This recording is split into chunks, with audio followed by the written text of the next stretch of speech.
আসসালামু আলাইকুম ওয়া রাহমাতুল্লাহি ওয়া বারাকাতুহু।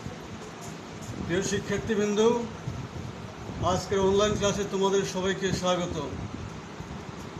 আমি মোহাম্মদ কামরুল ইসলাম, সিনিয়র শিক্ষক, চারগ্রাম সমিতি আদর্শ উচ্চ বিদ্যালয়, পরশুরাম ফেনী। আমি এখন তোমাদের সাথে নবম দশম শ্রেণীর ইসলাম ও নৈতিক শিক্ষা বইয়ের পাঠ হজ, পবিত্র হজ সম্পর্কে আলোচনা করব। প্রিয় শিক্ষার্থীবৃন্দ, হজ ইসলামের পঞ্চম ব্যক্তি।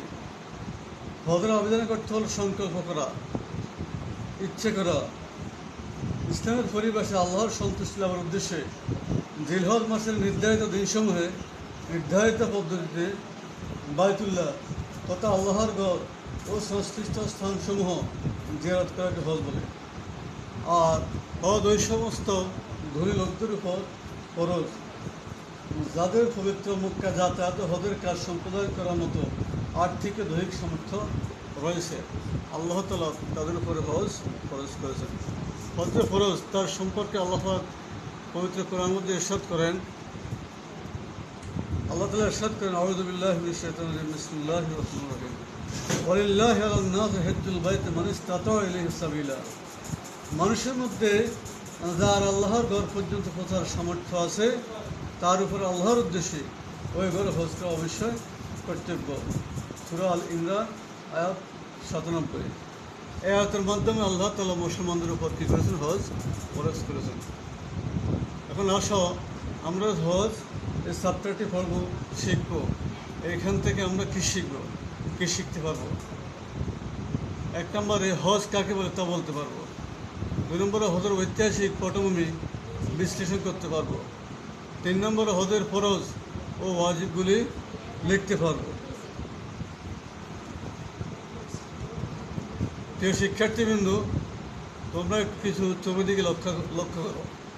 আমরা দেখতে পাচ্ছি এখানে পবিত্র বায়তুল্লাহর ছবি দেওয়া আছে, যেখানে গিয়ে মুসলমানরা হজ করে এবং আল্লাহ তাআলার সামনে বিনয় নম্রতা প্রকাশ করে জীবনের কৃত গুনাহ মাফ চায়, পরিবার পরিজনের গুনাহ মাফ চায়, গোটা মুসলিম উম্মাহর গুনাহ মাফ চায়।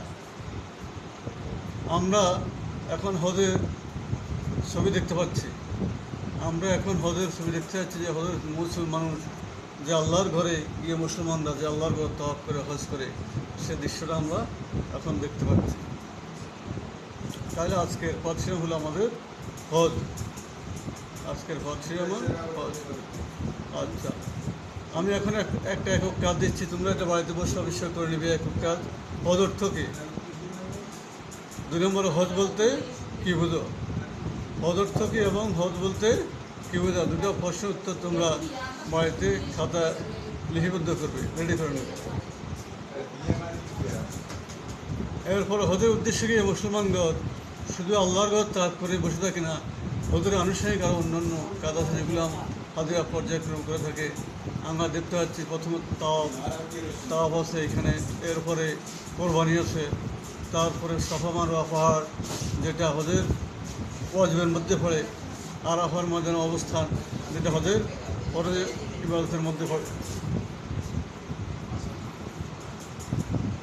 হজের সংজ্ঞা আমি আগে বলে ফেলছি যে হজ অর্থ ইচ্ছে বা সংকল্প করা। ইসলামের পরিবেশে হজের মৌসুমে বিশেষ পোশাকে মক্কা এবং তৎপার্শ্ববর্তী কয়েকটি নির্দিষ্ট স্থানে ইবাদত করার নাম হজ। অথবা জিলহজ মাসে হাজী সাহেবগণ তাওয়াফ, সাই, কোরবানি সহ যে ইবাদত করেন তাকেই হজ বলা হবে। দোয়া কাজ। হযরত ইব্রাহিম আলাইহিস সালাম কার আদেশে এবং কোথায় স্ত্রী পুত্রকে রেখে গিয়েছিলেন তার সংক্ষেপে লিখতে হবে। প্রিয় শিক্ষার্থীবৃন্দ, তোমরা তোমাদের বই থেকে হজের অধ্যায় থেকে এই সম্পর্কে কীভাবে সাহায্য নেবে। জমজম কূপ কীভাবে সৃষ্টি হয়েছিল তা লিখো। তাও তোমরা তোমাদের পাঠ্য বইতে পৃষ্ঠা নম্বর 106 থেকে সামনে দিয়ে পড়ে ইনশাল্লাহ সেখান থেকে তোমাদের সমস্যার সমাধান হবে। এরপরে দেখো মরুভূমি, জমজম কূপ, দলীয় কাজ, হজের প্রচলন কখন থেকে শুরু হয়েছিল তা ব্যাখ্যা করো। হজের ফরজ ও ওয়াজিবগুলি লেখো। মিনা, এরপর মাথামুন্ড, এগুলো সবগুলো হজের সম্পর্কিত কাজ। এরপরে মূল্যায়ন, মূল প্রান্তরে কীভাবে জনবসতি গড়ে উঠেছিল। 2 নম্বরে হাজিরা, সাফা মারোয়া দৌড়ান কেন। এইভাবে যে প্রশ্নগুলো আছে তোমরা এগুলো বাড়িতে ইনশাল্লাহ আয়ত্ত করার চেষ্টা করবে। এবং আমরা বাড়িতে একটা কাজ করবো আমরা যে হজ সারা বিশ্বের মুসলমানদের মধ্যে সাম্য ও ভ্রাতৃত্ববোধ জাগ্রত করে তা বিশ্লেষণ করো। এই কাজটা তোমরা বাড়িতে করে নেবে। যদি কোনো সমস্যা হয় তাহলে ইনশাল্লাহ আমার সাথে যোগাযোগ করবে। আজকে এ পর্যন্ত। আল্লাহ হাফেজ।